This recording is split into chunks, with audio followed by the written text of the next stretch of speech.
Hello, folks, and welcome back to another episode of Are You a Fan, where we discuss Alfred Pennyworth, dipping back into the Bat family. If you like this episode, give us a like, share, follow, and you know what? How about a subscription? So, Joker, what do you know about Alfred? Well, after our Batman episode, I know at one point he wasn't actually their butler for forever. Yeah, that was but beyond that, it's like just what really you see in the movies. That's fair. I was going to say, for those of you who don't know, go check out our Golden Age Batman episode. Yeah, Alfred's got an interesting origin here and a few iterations of an origin. So let's get into it. So starting out with real world. Alfred Thaddeus Crane Pennyworth is a fictional character appearing in American comic books published by DC Comics, most commonly in association with the superhero Batman. If there's anything you can count on with Alfred, is if there's a Batman comic, Alfred's probably on at least a page. Yeah, even if it's a callback, like oh, I'm old now, I miss Alfred. Right. So the character would first appear in Batman issues number 16 in April of 1943 by writer Don Cameron and artist Bob Kane. Yeah, so definitely like one of the older characters out there. And that not as old as like, you know, the Batman, but still. Pretty close. Pretty dang close. So evidence suggests that Alfred was created by the writer of the 1943 Batman series, Victor McLeod, and Leslie Swabecker, and Harry Frazier. So there were a few people who had their hands in this. Oh, yeah. And that DC Comics asked Don Cameron to write the first Alfred story, which was published prior to the series release. Must appreciate that's Cameron. Don Cameron. My apologies, sir. It's like I am fairly confident on that one. Not usually confident on names, but I'm pretty confident on that one. To the Cameron next of kin, I apologize for butchering your last name. So Alfred was originally conceived as a comedic foil for Batman and Robin. He spoke with a Cockney accent and simply arrived on Wayne Manor's doorstep to announce that he was beginning his duties. Yeah, his original design was just very much comedic relief. Which, like they said, you know, it's an opposite of Batman at the time, which is fair. Fair. They gotta have some kind of comic. I mean, especially because, like, as goofy as we think the Golden Age may be, and that, like, it was, for the time, Batman was pretty dark.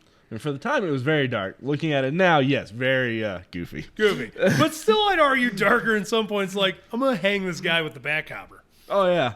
Go check our episode out. So, in the most early tales, he made bungling attempts to be a detective on a par with the young master. He was given the 4-page feature of his own, The Adventures of Alfred. I don't know why that's such a funny name.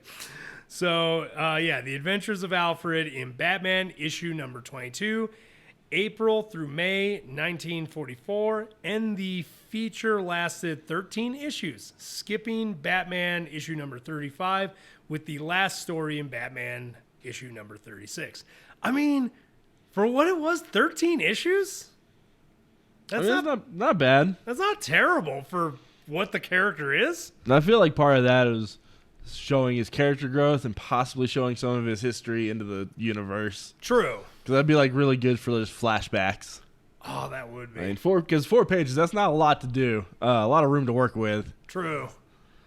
So, yeah, not terrible, but, like, yeah, definitely a good way to, like, kind of show the character's backstory. Yeah, and show some of the growth that he's got going into the future. Heck yeah. So the stories followed a simple formula, with Alfred solving a crime and catching the culprits entirely by accident. In later years, the comedic aspects of the character were downplayed.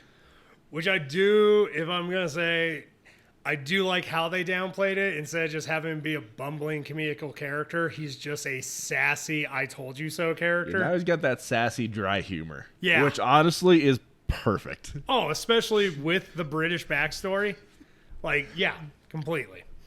So let's move into in-universe. We're gonna go through a few iterations, and I've got them separated. Now, let's start out with words. I ran out of breath talking. Yeah.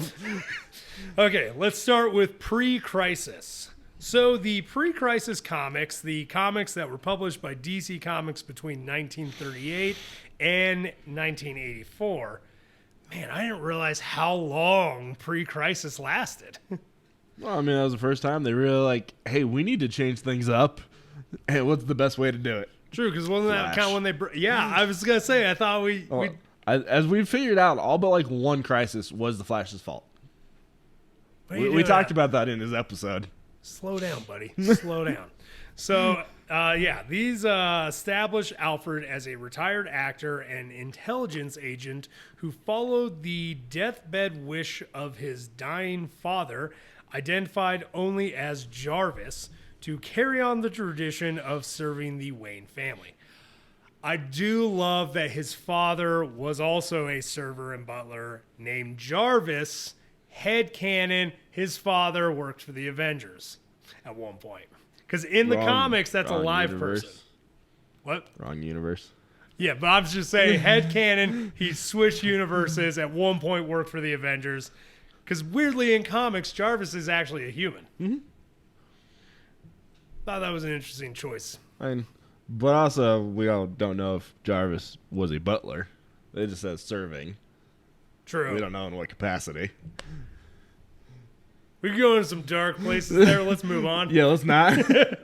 So initially, Alfred discovered the identities by accident while fighting a burglar in Batman issue number 16, which was Alfred's first appearance. He accidentally hit a switch and opened a sliding panel leading to the Batcave. I still love the thought process of him accidentally finding it. Right. Like, especially when you think back like to the first movie with Robin where he does all this acrobatic stuff. He's like, I'm trying to get in there. And Alfred's just like, nope, I found it on accident. So, like, at this point, the amount of people that have discovered the Batcave cave on pure accident is way too high. Yeah. Because there's at least 2 that I know of. This guy, Terry McGinnis. Okay, so 3. Yeah, I was going to say. There's also Batgirl in the Batman movies. Oh, yeah. Batgirl also, yeah. Because she stumbled into it. Bruce, man. So there's at least 3 minimum that we can think of off top of our head. Bruce, can you put like a thumbprint reader or a key code, something? Find a better place for your switches. Yeah. So, post-crisis and 0 Hour. So in the post-crisis comics continuity, Alfred has been the Wayne family butler all of Bruce's life and had helped his master establish his superhero career from the beginning. Which I do prefer that narrative. I mean, yeah, but I also kind of like that he wasn't the butler right off the bat. True. Like it's kind of like a little bit of both. I'll say I like the mixed narrative where he wasn't always their butler, but he's been there all of Bruce's life. That's my favorite. So in addition, he was Bruce's legal guardian and father figure following the murder of the boy's parents. Alfred's history has been modified several times over the years, created in assorted versions. In one such version, Alfred was hired away from the British royal family by Bruce's parents, and he virtually raised Bruce after they were murdered. I mean, the only difference in that is just where he came from. Yeah. I like the ones where like he was like some badass spy and then he just like came over and he's like, I'll be your butler. Oh wait, you have a kid? I'll take care of him. Yep. So going into the new 52s, apologies. So in the new 52 is revealed that Alfred's father, Jarvis Pennyworth, was the butler of the Wayne family before Alfred when Bruce was a child. Jarvis was blackmailed by the Court of Owls to set a trap for the pregnant Martha Wayne. Despite declining, the court managed to cause a car accident that caused the child to be born prematurely and eventually to have died. The 52s got real. Yeah, they were all over the place. Yeah. Very few things good that came out of those. Yeah. So Jarvis attempted to resign from his service and write a letter to his son in which he describes the manor as a cursed place and tells Alfred that he should not begin his service under the Wayne family. However, Jarvis was unable to send the letter as he was murdered that night. Of course. Yep. Because, I mean, you also really can't have Batman at this point without Alfred. So, of course, something had to stop him. I will say, like, I love the Court Alice concept and storyline, but, like, the way they integrated it in the 52s to be like, all this seedy stuff happened. I'm like, wow, you really kind of just tarnished some of the characters. Yep.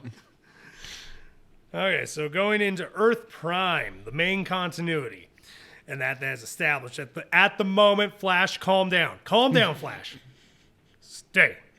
So Alfred Pennyworth considered himself to be a rebellious teenager. Having run away from his home in London numerous times, he was never close to his father, who was a butler for the Wayne family overseas. Yeah, I mean, yeah, you're not going to be... I love that except for the original continuity, they never mentioned anything much about his father. Yeah. But it is very clear what he is every other iteration. Right? But also, it's like, was running away from home the only thing that made you a rebellious teenager? Because that's not really rebellious. I mean, I imagine, like, just from the way he talks in some of the comics, like, it sounds like he probably got into a few scrapes as a kid. Probably got into a lot. Yeah. Like, that's probably why he's not so angry at Bruce when he ends up in fights, like, at private school. He's like, I mean, I get it, master, but, like, stop it. It's like, I get it, but can you chill? So when Alfred was 18, he would join the British Army and have a daughter. However, eventually he got discharged and quit being a soldier.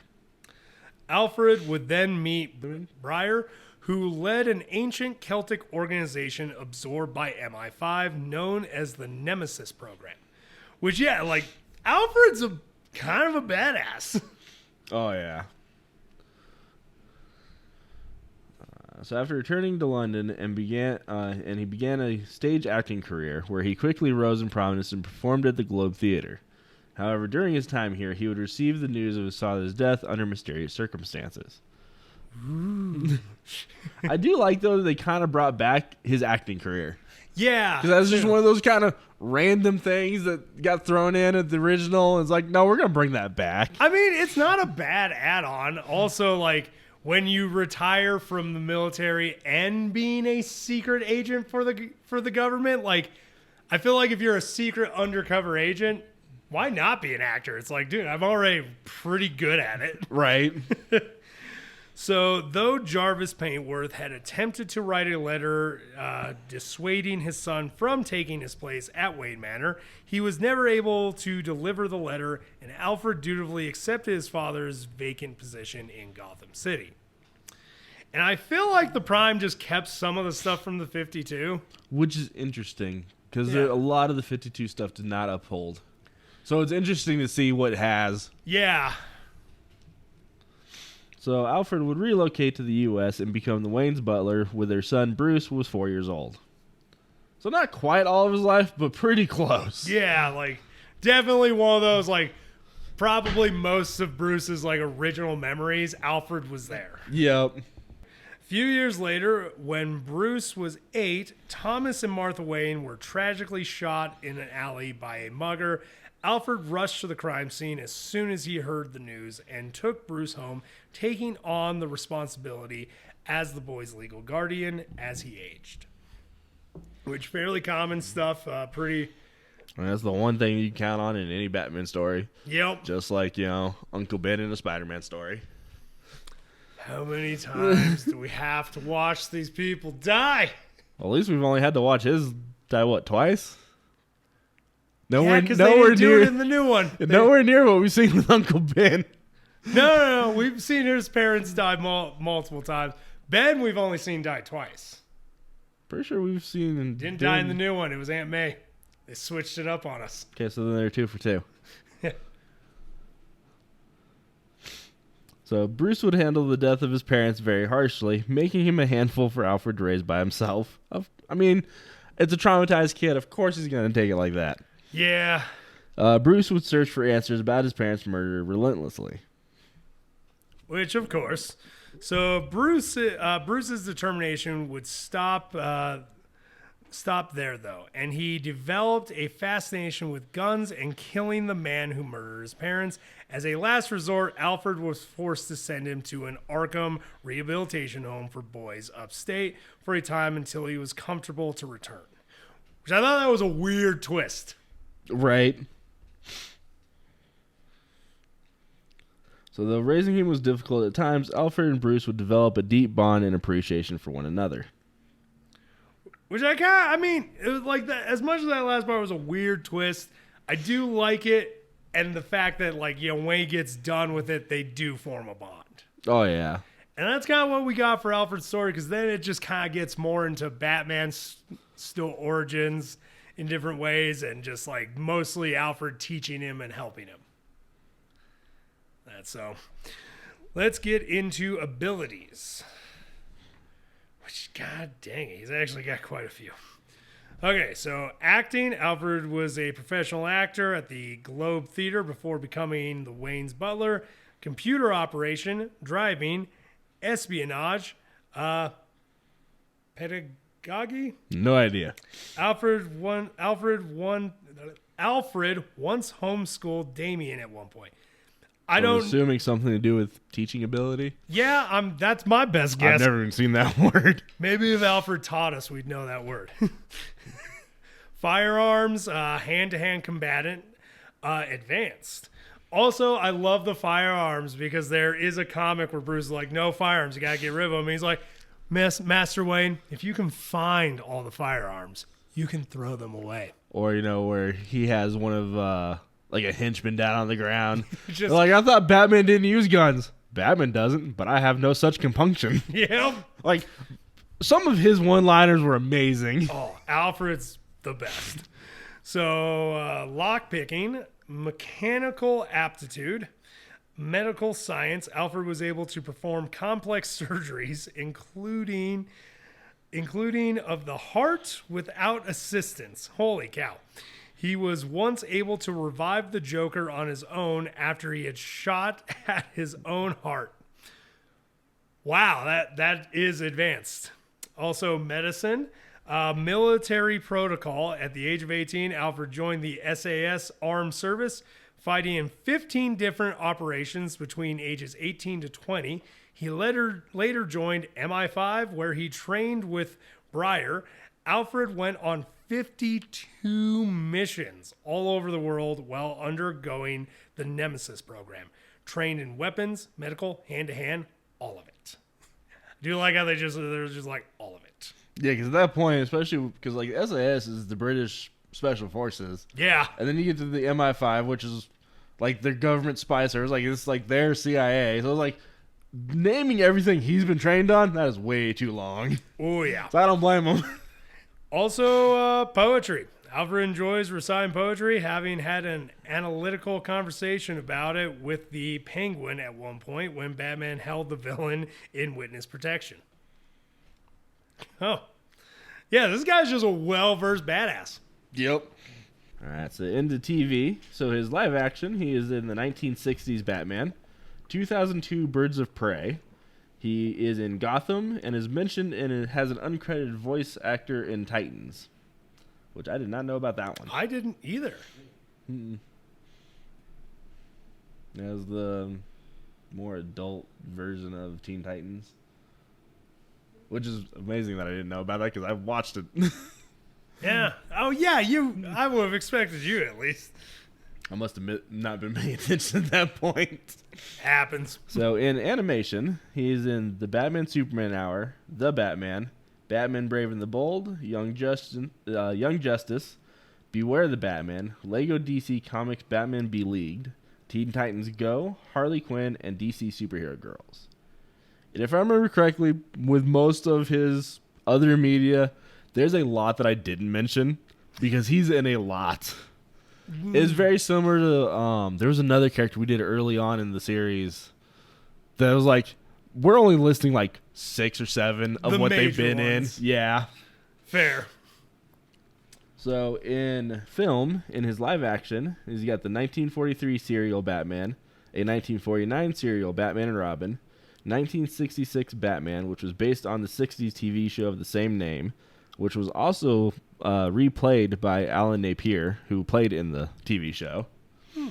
He appears in the Tim Burton Joel Schumacher films Batman, Batman Returns, Batman Forever, Batman and Robin, all played by Michael Goff, which, being that that's who I grew up with, that is Alfred to me. And that's fair. And he did such a great job, too. He did. I have yet to see an Alfred that I didn't kind of like. Oh, yeah, no, they've definitely all had really good actors. But just that's the one I grew up with, in live action at least. That's fair. So I was like, that's my first pick for Alfred. Fair. Then you got Michael Caine played Alfred in the Christopher Nolan films Batman Begins, The Dark Knight, and The Dark Knight Rises. Jeremy Irons played Alfred in the DCEU Batman vs. Superman Dawn of Justice, Justice League, and The Flash. He apparently appears in The Joker, which I guess I missed that. Because I don't remember that either. I don't either. He does also appear in The Batman, played by Andy... I have no idea how to pronounce his last name. Serkis? Andy Serkis? No idea, but it's the guy who played Golem. Oh, which And I honestly, love that. I'm not gonna lie, of recent years, like, he's probably my favorite. Oh, yeah. Like, I thought he knocked it out of the park, especially showing some of his old war training and stuff. Oh, yeah. But that was also perfect because it was a very gritty Batman, so it let us have that gritty Alfred with him. And just like, also I liked how it was a new Batman, so it shows him mentoring him. Yep. So in animation, he is in Batman Mask of the Phantasm, which, if I remember correctly, is turning 30 this year. Had to bring that up. Batman and Mr. Freeze Sub-Zero, Batman Mystery of Batwoman, Batman Gotham Knight, Son of Batman, Batman vs. Robin, Batman Under the Red Hood, Batman Bad Blood, Batman the Killing Joke, The Death of Superman, and so many more.